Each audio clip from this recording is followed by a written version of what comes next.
Welcome to Block 18 of our Celebrating the States Block of the Month. This is our version of the New Jersey block. While this block looks a little tricky, we make it easy. You will need 3 fabrics, a light, a medium, and a dark. From the medium fabric, you will need to cut 5 squares that are 5 inches by 5 inches.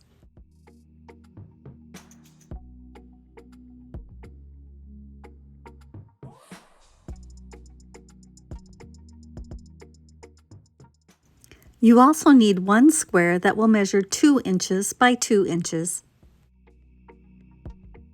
From the dark fabric, you need to cut 4 squares that measure 5 inches by 5 inches.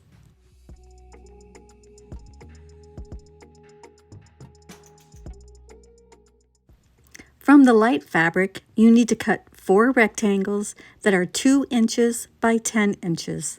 And then you need to cut 4 squares that are 4 1/4 inches by 4 1/4 inches. Once everything is cut, it'll be time to sew. Please use 1/4 inch seam allowances unless directed otherwise. We're going to start by making a giant 9-patch block using all of the 5-inch squares, the 5 medium and the 4 dark. Set aside 2 of the medium squares and 1 of the dark squares. Sew the medium squares to the dark squares. You will have 3 of these units. Because this block starts out with 5-inch squares, this block would be a great way to use up leftover charm squares from other projects, or just start cutting up your stash into 5-inch squares to make some fun, scrappy blocks.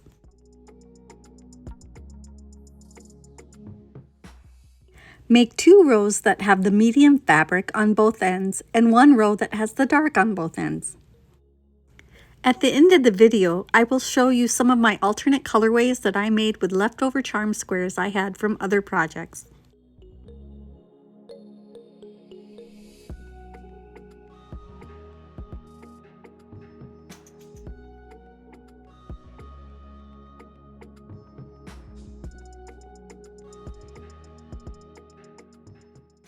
For each of these rows, press towards the dark fabric.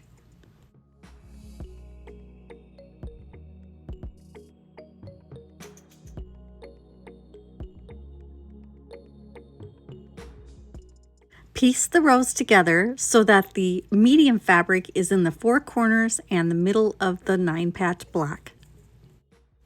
If you're enjoying our Celebrating the States Block of the Month, we hope that you'll remember to hit the like button and share this video with your quilting friends.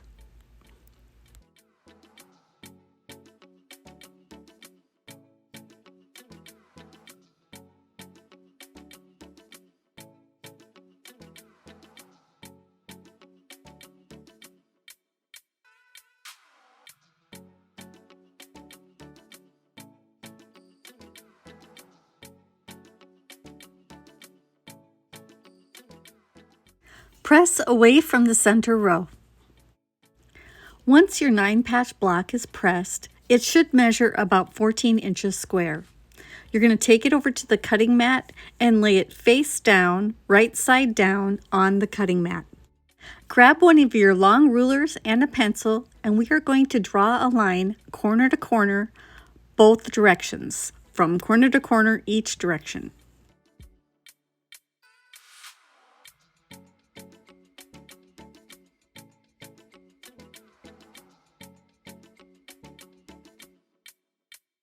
Now it's time to cut. We are going to cut 3/4 of an inch away from the line on both sides of the line.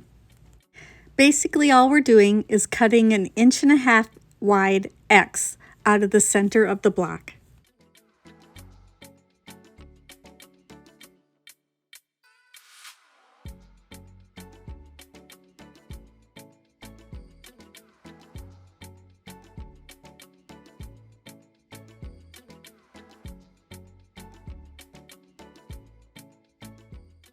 We're going to remove the center X that we cut.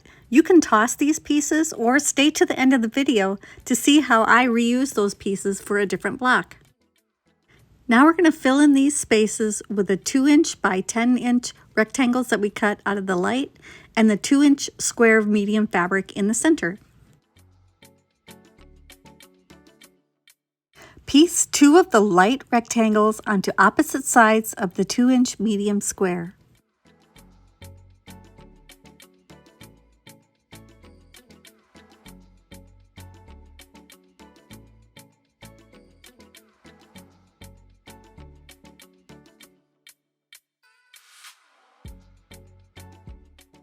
Piece the big triangles onto opposite sides of the other 2 light rectangles. When you're sewing the triangle edges, those will be bias edges, so be careful not to stretch them as you sew and get them out of shape. You will match up the corner and just sew right off the edge of the rectangle. The rectangle will be longer than the triangle pieces that you're sewing them to. I'm not going to go to the ironing board yet. I'm going to sew the other side on first.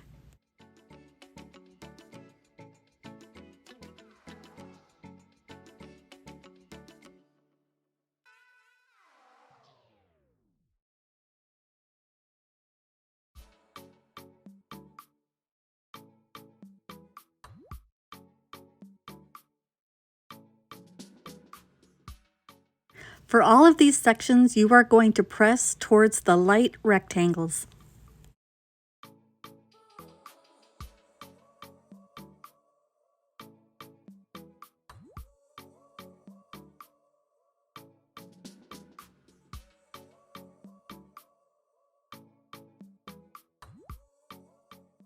Because you've pressed towards the light rectangle, these should nest together. I am going to pin though to make sure I don't move the fabric as I'm sewing.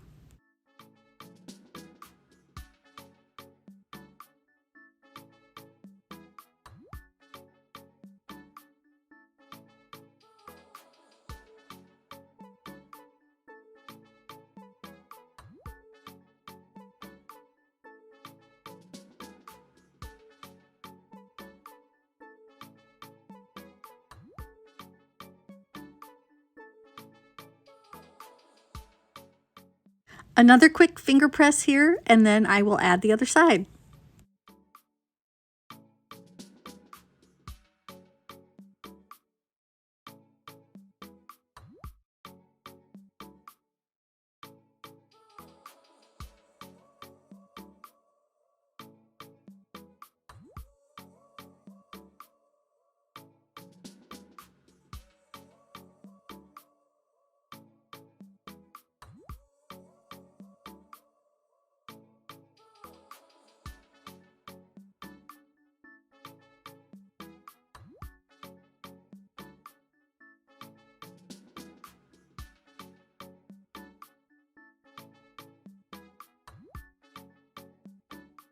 Once the sections are sewn together, you will press towards the center row.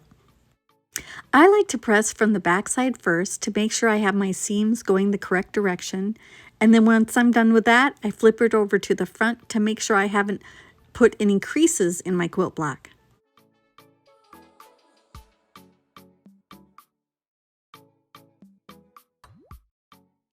Now it's time to trim the square to 12.5 inches by 12.5 inches. I'm using my 12.5 inch rulers. I have a center mark right there in the very center. It's got the little circle. And then the 2 white lines are the center marks going either direction. I try to line up the little white center lines to go through the 4 corners of the center square. Once you have it positioned correctly, you can trim off the excess fabric of the block. It'll now measure 12.5 inches by 12.5 inches. Now it's time to find the 4 squares that are 4.25 inches by 4.25 inches. On the wrong side of each of these squares, draw a line corner to corner with a pencil.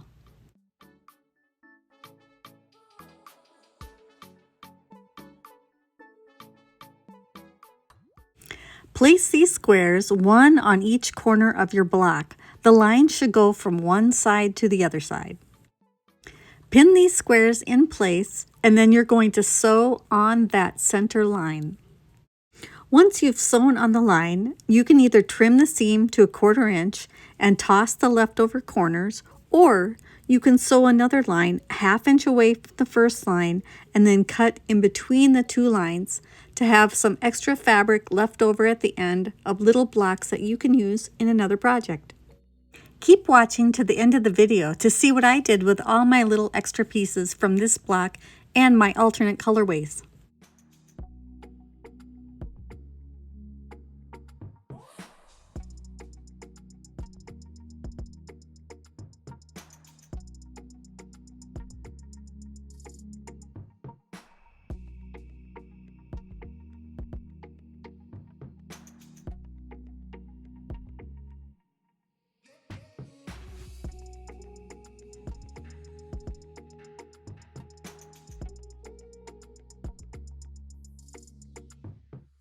Once you're finished sewing, you want to press towards the corner. At the very end, you can trim as necessary so your block measures 12.5 inches by 12.5 inches. I really enjoyed making this block. I played around with some different color combinations for fun. I liked how the rectangles and the corners make an arrow that points away from the center. It's a really kind of a fun look. I could see making a whole quilt using just this block. I think it would be really fun to see how the corners match up when they meet. So here are some of my alternate colorways. In some of my blocks, I also changed up the color values just to see how the block would look completely different if you changed one element. I usually test the block several times before I make a video about it, so this gave me an opportunity to play around a little bit with my leftover charms. I even laid out the 6 blocks I made together to see how it would kind of look as a quilt top. For the corners that I cut off, I pressed them and then I trimmed them all down to a consistent size, and I kind of played around with them a little bit. There were several ways that you can arrange them to make different kinds of blocks. You can either just use these 4 pieces together to make one little block, or you can add other fabrics to it to make a bigger block. Or you can add other fabrics to it and separate out some of the pieces to make 2 different blocks out of one set of 4 blocks. I played around and made 2 different sets because I made 2 different blocks. So I had one set I could use to make 1 block, and then this set I turned into 2 blocks.